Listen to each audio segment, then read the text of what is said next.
Ahoy, hoy, one and all. To those who may need a little refresher or maybe missed this last class, we're talking about identity, and this portion I'm going to talk about Jesus and identity. So Jesus hears before he can do anything. He hears in his baptism God say, "This is my beloved in whom I am well pleased." And it's that is his truth, and that is his true self. And everything else from his being flows from there. And then I talked about how Jesus then, right after that moment, the next thing that happens is the Spirit, he's driven into the wilderness.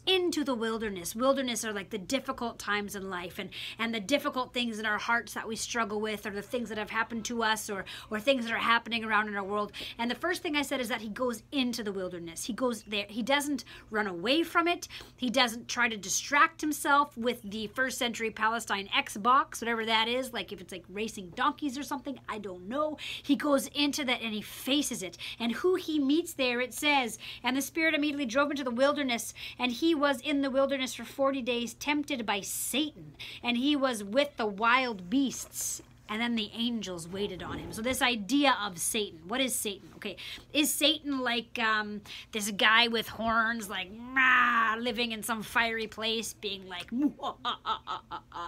I want to give you the actual definition of the word Satan. And the definition of the word Satan is accuser.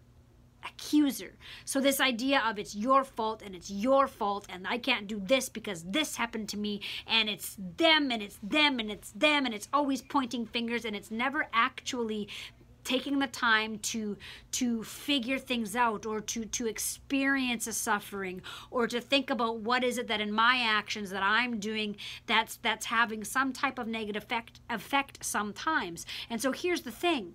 Jesus meets Satan, and one of the things too that I say is it's like once we get this burst of passion of this idea of something that we could do, that we might want to do, and all of a sudden there's that little voice in the back that says you're not good enough, or you can't do this, or what makes you think you can do that, and that's this accusing thing, right? And it's like Jesus, that we can do all of the things that we can do because we are able to know our true self, which is the beloved children of God, and from that I can do anything.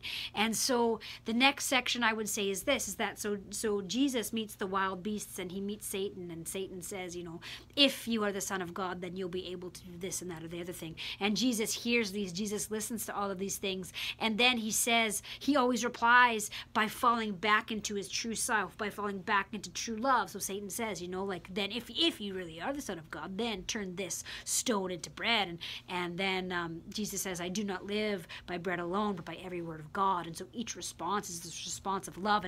And it is after going through this wilderness and going through wrestling with these demons, and always relying on and landing in love and in God's goodness, that Jesus is then able to see that the angels are there to wait on him.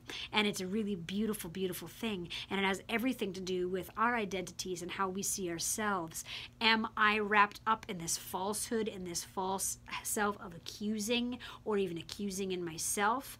Or am I wrapped up in my truth, which is that I am a beloved child of God, and so is everyone else?